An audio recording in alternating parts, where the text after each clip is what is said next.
Hi and welcome to another video. This one is kind of like a teaser and a little excerpt from my larger tutorial that I just released, realistic set design in Blender.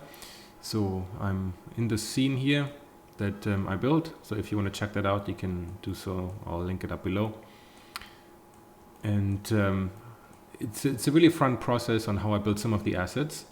And I just wanted to quickly go over it, and I just did some more. So I just wanted to show you quickly the process. So I'm in that scene I built for the tutorial, and I just wanted to import an image as planes here. Again, you can see the full process on my tutorial, but I just wanted to bring this in. I found this photo and I thought it was really cool, because when else can you see a curry rice vending machine? Because that's really what we need. So I have this image that I just cut up in Photoshop and made it really straight on, so I can use it as a texture. Now I need to see how big it needs to be. I have my scale dude here. Let's see, maybe like this makes sense. So I have this piece here. Now it's just an image plane, but I can say now switch to edit mode with tab, E for extrude. Maybe about this deep. Of course it looks horrible now, but we can quickly change that. So I'll select this face and then invert it with Control I, because I want to change the texture of all of these to just some generic red. So I'll add a new material, call it vending machine, whatever works, assign it, and of course it's white right now. What you can do is click on the color here, take the color picker and pick your color, and then you can see if it kind of works. Yeah, it's not too bad. Probably want to make it a bit brighter, maybe a bit more saturated. But we can quickly fix that as well later. What I want to do is, you can see when we have it against the light here that maybe we want to add some more reflectivity to the front. So I'll select the front material, and we can just plug that into the roughness, and we already get something not really as I would like. So we can change that with a color ramp.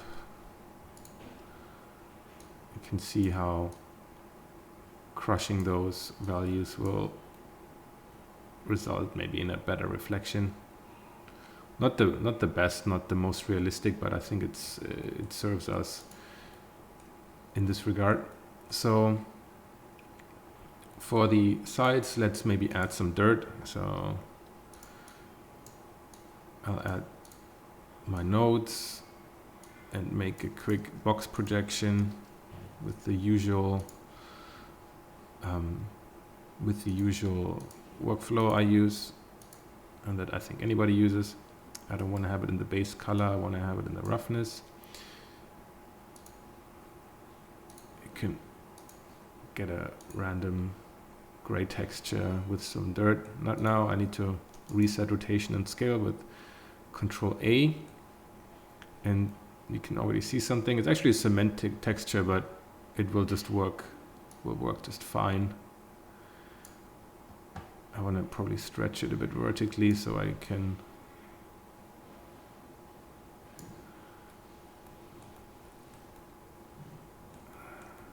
have it here. Okay, it doesn't really look that nice, so another color ramp to control our reflectivity.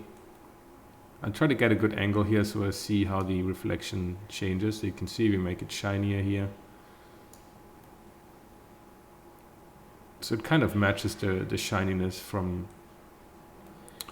the front. Maybe we want to invert it.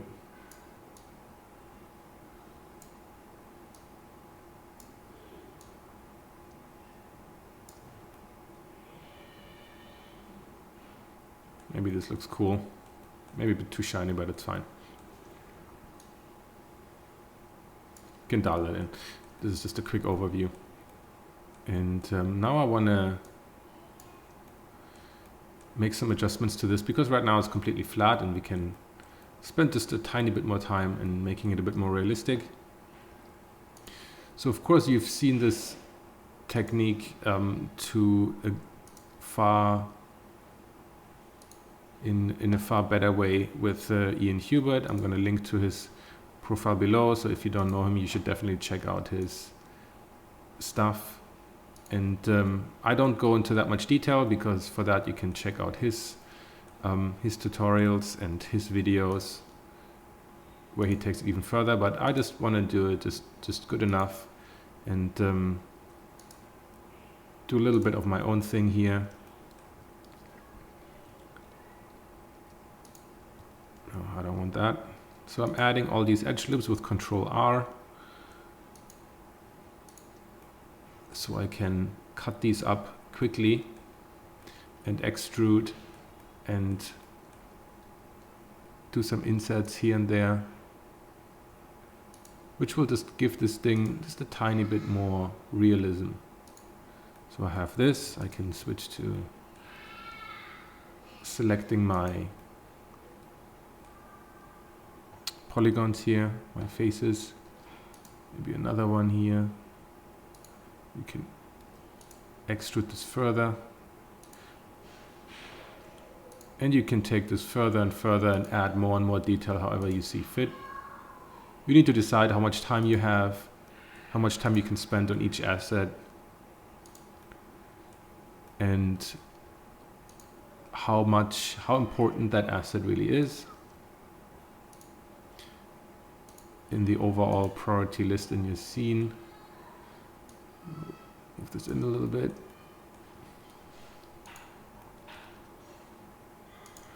This as well. Also have this guy here, let's see.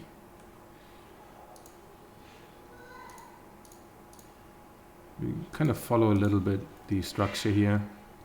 Maybe not like that. Alt E. Insert that. Okay, that looks okay. Maybe we want to still extrude this a little bit.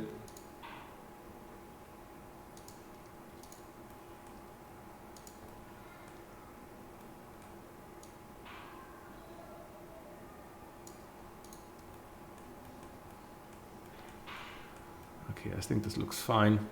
Just doesn't need that much. And we can also, what else can we do? We can like bevel the edges a little bit. So holding Alt and clicking on this will select the entire loop as much as possible. Control B will bevel the edge. If I use the scroll wheel, I can add a bit more of a bevel to it. So it's good, it looks a bit better. Okay, that's fine. We can also, what we can do is bang this thing up a little bit more. If I add some edge loops to this, and then actually I can shape this smooth, and then I need another edge loop here just to the reflections look a bit better. So, and now I can maybe move some of these around a little bit. I can even use the proportional editing to get it a bit smoother.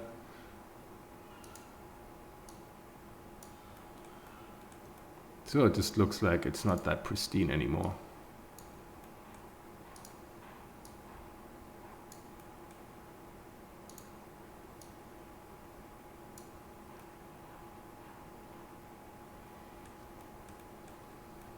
It's a bit banged up. So here we have our little vending machine, and it's done.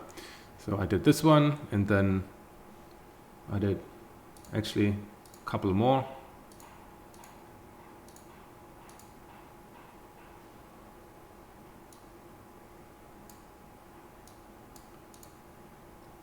but let me select it. Okay, it doesn't want. Let's get rid of it. So I did a few more. You can see. And you can download all of these for free in the link below. And you can play around with them, put them in your scene. And of course, if you're interested in building the whole subway station, then you can check out my tutorials or any other tutorials. Yeah, that's it. Thank you.